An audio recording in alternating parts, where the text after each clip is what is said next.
സംസ്ഥാനത്തെ മെയ് മാസത്തെ ക്ഷേമ പെൻഷൻ വിതരണവുമായി ബന്ധപ്പെട്ട ഏറ്റവും പുതിയ അറിയിപ്പുകളാണ് നിങ്ങളുമായി ഷെയർ ചെയ്യുന്നത്. വീഡിയോ ലൈക്ക് ചെയ്ത് കാണാൻ ശ്രദ്ധിക്കുക.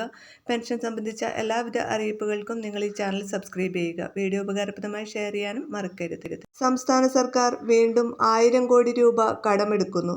ക്ഷേമ പെൻഷൻ കുടിശ്ശിക വിതരണം ഉൾപ്പെടെയുള്ള ആവശ്യങ്ങൾക്കാണ് കടമെടുക്കുന്നത്. കഴിഞ്ഞ ആഴ്ച 2000 കോടി രൂപ കടമെടുത്തിരുന്നു. ശമ്പളം പോലുള്ള അടിയന്തര ആവശ്യങ്ങൾക്കായി ആ തുക വിനിയോഗിച്ചു കഴിഞ്ഞു.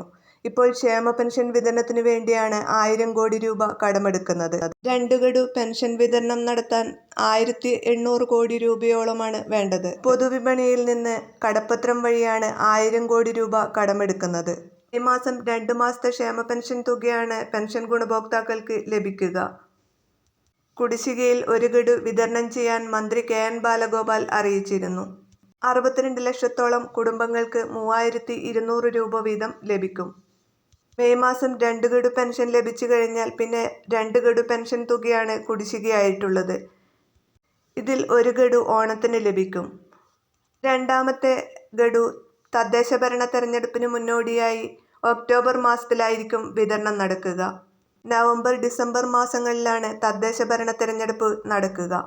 മെയ് മാസത്തെ പെൻഷൻ തുക ലഭിക്കുക മെയ് മാസം 15-ന് ശേഷമായിരിക്കും. ഇത്തവണ പെൻഷൻ തുക നേരത്തെ ലഭിക്കാനും സാധ്യതയുണ്ട്. വീഡിയോ ഷെയർ ചെയ്യാൻ മറക്കരുത്.